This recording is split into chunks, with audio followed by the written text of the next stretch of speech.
നമ്മുടെ കമ്പ്യൂട്ടറിലേ നമ്മൾ background picture, ഇപ്പോൾ ഈ ബാക്ക്ഗ്രൗണ്ടിൽ ഈ പിക്ചർ കാണുന്നുണ്ടല്ലോ, ഇത് നമ്മൾ എങ്ങനെയാണ് ചേഞ്ച് ചെയ്യാമെന്ന് നോക്കണേ. അതായത് ബാക്ക്ഗ്രൗണ്ട് കളറ് ആയിട്ട് മാറ്റാൻ പറ്റും, പിന്നെ നമുക്ക് ഫോട്ടോസ് കൊടുക്കാൻ പറ്റും, പിന്നെ അതന്നെ നമുക്ക് സ്ലൈഡ് ഷോ ആയിട്ട് കൊടുക്കാൻ പറ്റും. അപ്പോൾ അതെങ്ങനെ ചെയ്യാമെന്നാണ് നോക്കണത്. നമ്മൾ ആദ്യം ചെയ്യേണ്ടതെന്ന് വെച്ചാൽ ഈ മൗസ് നമ്മുടെ ഡെസ്ക്ടോപ്പിൽ കൊടുത്തിട്ട് റൈറ്റ് ബട്ടൺ ക്ലിക്ക് ചെയ്യാം. അതിൻ്റെ അടിയിലുണ്ടാവും പേഴ്സണലൈസ് ഉണ്ടാവും, അത് ക്ലിക്ക് ചെയ്യാം. അത് ക്ലിക്ക് ചെയ്ത് കഴിഞ്ഞാൽ നമുക്കൊരു സെറ്റിങ്സ് വരും. ഇതിലിവിടെ കാണിക്കും, ഇവിടെ ബാക്ക്ഗ്രൗണ്ട് എന്ന് കാണിക്കും. ഈ ബാക്ക്ഗ്രൗണ്ടിൽ നമുക്കിവിടെ കാണിക്കുന്ന കളർ ഉണ്ടല്ലോ, അതായിരിക്കും ആൾറെഡി നമ്മളെ ബാക്ക്ഗ്രൗണ്ടിൽ ഇപ്പോൾ ആക്റ്റീവ് ആയിട്ടുള്ളത്. ഇനി നമ്മൾ ചോദിക്കേണ്ടത് ഇവിടെ ബാക്ക്ഗ്രൗണ്ട് ഉണ്ട്, ഈ ബാക്ക്ഗ്രൗണ്ടിൽ നമുക്ക് എങ്ങനെയാണ് നമ്മളെ കളർ മാറ്റേണ്ടതെന്നാണ് ചോദിക്കേണ്ടത്. ഇപ്പോൾ ഇതിലൂടെ കാണിക്കുന്നത് സോളിഡ് കളറാണ്. ഈ സോളിഡ് കളറ് ഇനി നമ്മൾ എങ്ങനെ മാറ്റുക എന്നുള്ളത് നോക്കണം. അപ്പോൾ ഇവിടെ നമുക്കിപ്പോൾ നോക്കിയാൽ കാണാൻ പറ്റും, ഈ ഇവിടെ ബ്ലാക്കിൽ ടിക്ക് കാണാം. ഈ ടിക്ക് ഇവിടെ ഉണ്ടെന്നുണ്ടെങ്കിൽ ഈ ബ്ലാക്കാണ് ഇപ്പോൾ ആൾറെഡി ഇവിടെ സെലക്ട് ആയിട്ടുള്ളത്. ഇനി നമ്മളതൊന്ന് ചേഞ്ച് ചെയ്ത് നോക്കുകയാണ്. നമ്മളിവിടെ റെഡ് ക്ലിക്ക് ചെയ്തു. ഇപ്പോൾ നമ്മൾ റെഡ് എന്ന് ഇവിടെ കാണിക്കുമ്പോൾ ടിക്ക് കാണുന്നുണ്ട്, ഈ ബാക്ക്ഗ്രൗണ്ട് ഇവിടെ കാണിക്കുന്നുണ്ട്. ഇത് നമ്മളെ ഒരു സാമ്പിൾ ഇവിടെ കാണിക്കണം, പ്രിവ്യൂ കാണിക്കണം. ഇനി നമുക്ക് മാറിയിട്ടുണ്ടോ എന്ന് നോക്കാം. ഇവിടെ ഈ കൗസർ ഇവിടെ കൊണ്ടുപോയിട്ട് നമുക്ക് മിനിമൈസ് അടിച്ചാൽ മതി. മിനിമൈസ് അടിച്ചാൽ നമ്മളെ ബാക്ക്ഗ്രൗണ്ട് ഇപ്പോൾ ചേഞ്ച് ചെയ്ത് നമുക്ക് കാണാൻ പറ്റും. ഇനി നമ്മൾ അടിയിൽ കൊടുത്തിട്ട് സെറ്റിങ്സ് ഒന്നുകൂടി ക്ലിക്ക് ചെയ്ത് കഴിഞ്ഞാൽ ഇവിടെ ആക്റ്റീവായി വന്നു. അപ്പോൾ ഇത് നമ്മൾ സോളിഡ് കളറാണ് ഇപ്പോൾ മാറ്റിയത്. ഇനി നമുക്ക് ഈ ബാക്ക്ഗ്രൗണ്ട് എന്നുള്ളിടത്ത് ഒന്നുകൂടി ക്ലിക്ക് ചെയ്ത് കഴിഞ്ഞാൽ ഇവിടെ നമുക്ക് പിക്ചർ കാണിക്കും. നമുക്ക് പിക്ചറാക്കി മാറ്റണം എന്നുണ്ടെങ്കിൽ ഇവിടെ പിക്ചർ ക്ലിക്ക് ചെയ്യാം. പിക്ചർ ക്ലിക്ക് ചെയ്ത് കഴിഞ്ഞാൽ ചൂസ് യുവർ പിക്ചർ എന്നുണ്ടാവും. ഇവിടെ നമുക്ക് ഏത് പിക്ചറാണ് വേണ്ടി എന്നുള്ളത് ഇവിടെ ഇപ്പോൾ ഈ പിക്ചറിൽ ജസ്റ്റ് ക്ലിക്ക് ചെയ്തു. അത് ക്ലിക്ക് ചെയ്ത് കഴിഞ്ഞാൽ ഇവിടെ നമുക്ക് പ്രിവ്യൂ കാണാൻ പറ്റും. ഇവിടെ നമ്മളെ പിക്ചർ മാറിയിട്ടുണ്ടാവും. ഇനി നമ്മൾ ജസ്റ്റ് മിനിമൈസ് ചെയ്ത് നോക്കാം. അപ്പോൾ കണ്ടോ, അതിൻ്റെ പിക്ചർ, ബാക്ക്ഗ്രൗണ്ടിൻ്റെ പിക്ചർ മാറി. ഇനി നമ്മൾ പിക്ചറല്ല, ഇനി വേറെ ഇതിലൊരു ഓപ്ഷൻ എന്താണെന്ന് വെച്ചാൽ ഈ സെറ്റിങ്സിൽ സ്ലൈഡ് ഷോ ഉണ്ട്. സ്ലൈഡ് ഷോ എന്ന് പറഞ്ഞാൽ നമ്മൾ കമ്പ്യൂട്ടറിലുള്ള ഒരു ഫോൾഡറിൻ്റെ ഉള്ളിലുള്ള കുറേ പിക്ചറുകൾ ഉണ്ടാവും. ആ പിക്ചറുകൾ മുഴുവൻ നമുക്കിങ്ങനെ ഓരോ ടൈം ക്യാപ്പിൽ നമ്മൾ ബാക്ക്ഗ്രൗണ്ടിൻ്റെ പിക്ചർ നമ്മൾ ഒന്നും ചെയ്യാതെ തന്നെ ഓട്ടോമാറ്റിക്കായിട്ട് മാറിക്കൊണ്ടിരിക്കും.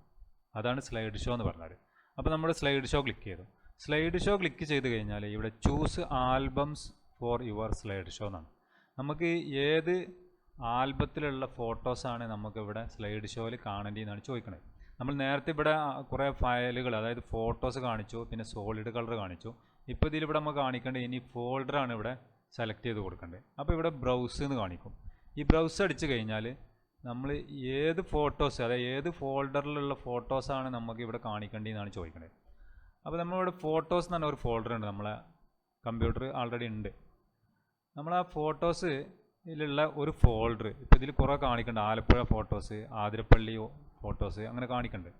ഇതിൽ നമ്മളിവിടെ ക്രിട്ട എന്നുള്ള ഒരു ഫോൾഡർ ഇവിടെ സെലക്ട് ചെയ്തു.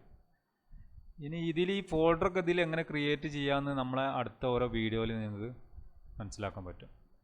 ഇപ്പോൾ നമ്മളിവിടെ ഈ ക്രിട്ട എന്ന് പറഞ്ഞ ഈ ഫോൾഡർ സെലക്ട് ചെയ്തു. എന്നിട്ട് ചൂസ് ദിസ് ഫോൾഡർ ക്ലിക്ക് ചെയ്യാം.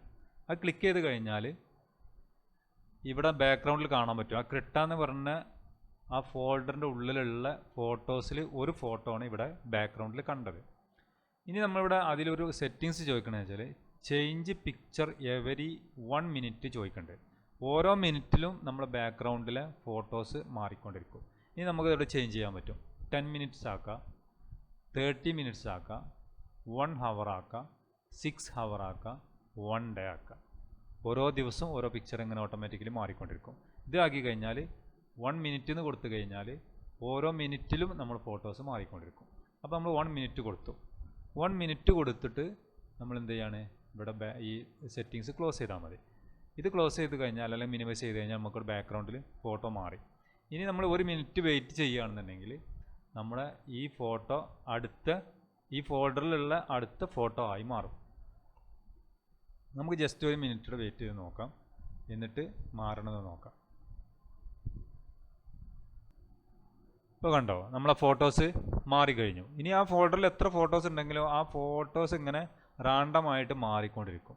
അപ്പോൾ ഇങ്ങനെയാണ് നമ്മൾ ബാക്ക്ഗ്രൗണ്ടിലെ ഫോട്ടോസ് അല്ലെങ്കിൽ അതിലുള്ള കളേഴ്സ് മാറ്റുന്ന സെറ്റിങ്സ്.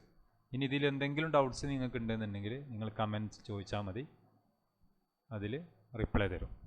Okay, good bye.